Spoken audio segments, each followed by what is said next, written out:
what stands out to you? And obviously, we have to wait for the weekend to see who gets picked, where, quarterbacks, etc. Yeah. Right now, does anyone stand out to you for Offensive Rookie of the Year? Because I actually have someone that I really like at price. I love it. And usually, honestly, like, we might not have to wait. Like, more often than not, your winner's coming from who gets drafted on Thursday. Like, dating back, I believe, like, the last 20 so years, only, like, a handful of guys have been non-first-round picks, and, like, it's been Dak Prescott, quarterback of the Cowboys. Like, yeah, like, that guy kind of levitates above the rest. Alvin Kamara when everybody else got injured. Like, it's usually your guys that come from the first round. For me, Travis Hunter at plus 750. If Pete Prisco is right, and this guy is like a Justin Jefferson-type wide receiver, like, how is that not a guy that you want to buy in on to win Offensive Rookie of the Year? He's by far, like everyone says it, the best player in the draft. Generational player. There's going to be so much attention paid on him, and he's great. Like, he won the Heisman Trophy. Like, he was one of the defining players of last football season, not just college, but all football. All the guys we talked about, Josh Allen, Lamar in the NFL. It was Travis Hunter, Ashton Genty in college football. Now he's plus 750. Maybe the injury risk of him potentially trying to play both sides, but I don't think he should be this much longer of a price in comparison to Cam Ward or Ashton Genty. So I'd go with Hunter, the guy that was the second overall pick. I agree. That's who you like? How do you not like Travis Hunter? Yeah, especially at price too. Like, if he's like 3-1, I'm saying, okay, then I'll try to find something else. But I just 750. So here's my issue. Like, okay, I got Genty. I'm not going to argue with Genty being the co-favorite. I don't think the Titans are going to win enough games to get Cam. And I started the show saying I like the pick and I like the Titans this year. Like, I don't like them more than Jacksonville. I don't like them more than Houston. What's the ceiling? How many wins? Is that enough wins to get Cam Ward over the hump? I don't think the answer to that question is yes. Also, that the skill position players are not great on that offense. Like, they just aren't. No. Here's Calvin Ridley, and they just signed Tyler Lockett. God. And so also, I don't aren't like the Titans Cam kind of invisible too? Like Cam Ward's the number 1 overall pick, and he's always going to be a high-profile guy because he's the number 1 pick at quarterback. But the Titans are kind of invisible, if we're being quite honest. And Travis Hunter is anything but. He's the Bo Jackson, Shohei Ohtani, two-way superstar. Like that's the guy that's gonna get a lot of attention. The minute he catches a touchdown, it's getting blasted everywhere. Like, Travis Hunter, oh my goodness, look how great he is. Like, it's just the script. It's right there. It writes itself. Plus 750. Now, if Cam Ward's like 10-1, we can have a Cam Ward conversation. Cam Ward plus 200, 100%. No way. 100%. Ted McMillan.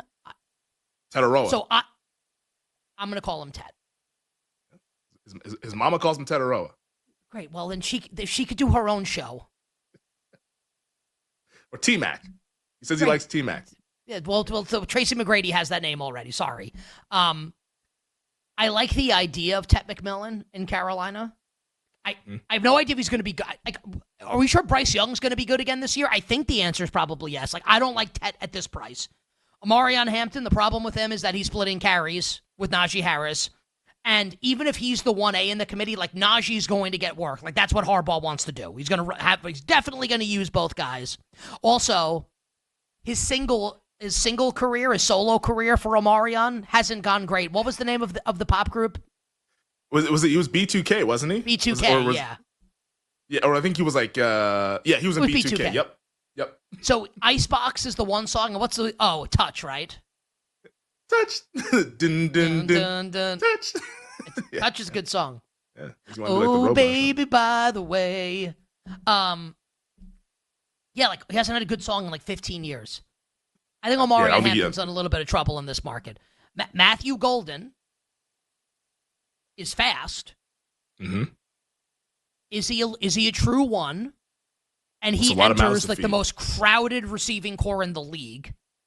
Like, Colston Loveland is never winning Offensive Rookie of the Year. Like, not happening. And I like Colston Loveland a lot. We'll see what team Travion Henderson ends up on. I think at price, Travis Hunter is easily the bet in this market. Easily. 100%. Yeah, I was surprised it was plus 750 on Hunter. Like, your guy, and we were joking about it a little bit in the first hour, but like, Jackson Dart at 25-1, that's just one that I think that, like, people should not bet that now because it's a pretty good chance that Russell Wilson's going to be your week 1 starter. But it's one that you want to be hovering around and like reading anything you can get out of like Giants camp. Like if you hear that Dart's playing well in training camp and like maybe, Dart's further along than what Brian Daboll initially thought when they drafted him, like that kind of stuff to where they're starting to get smoked that maybe he could start earlier rather than sooner. That's a guy that I would draft because like the rookie quarterbacks, like we don't know how they're actually going to play until we see it. Like there weren't too many people banging the drum for Jaden Daniels last year. He damn near won the thing like wire to wire. So like you just don't know how good these guys are. And if Dart's good in the New York market, like that dude, I don't care how good Cam Ward is. In the New York market, if Dart's good, like Cam Ward is pretty much invisible. Like Dart will be getting a lot of headlines if that's the case. So given the price at 25-1, not a bet, but just one that you want to be monitoring for sure. And I will be reading everything I can New York Giants related throughout the OTAs and training camp to see if Dart has a legit shot to start in like September because I think he could be live. You're going to be drinking the blue Kool-Aid, buddy. And by the end of this whole thing, when we get to September, you're going to be on Team Giant over Cowboy with me. That's my prediction. I don't know about that one. And we've done this every year on the show now. First one with Femi, but like the Zach Wilson draft when Trevor Lawrence was the first overall pick. Like Zach Wilson was double digits to win off, and it has nothing like. And he's bad. That's not the point. The point is not that Zach Wilson was bad. The point is that none of us have any idea. Yep. Who's going to be good and not good, and the idea that like right now we're just saying, like let's say right now the Giants named Jackson Dart the starter. Let's say like it happens today. And Dart's at a longer price than Cam Ward. Like you should absolutely have to bet it. In the same way that if Dart had a much shorter price than Cam Ward, you should bet Cam Ward. Like last year. And like he didn't win, but Bo Nix was the offensive rookie of the year bet to make because out of all the quarterbacks that got drafted, he was at the longest odds. Bo Nix sucks, yeah? How'd it go? And it's not that Zach Wilson sucked or that Bo Nix was good.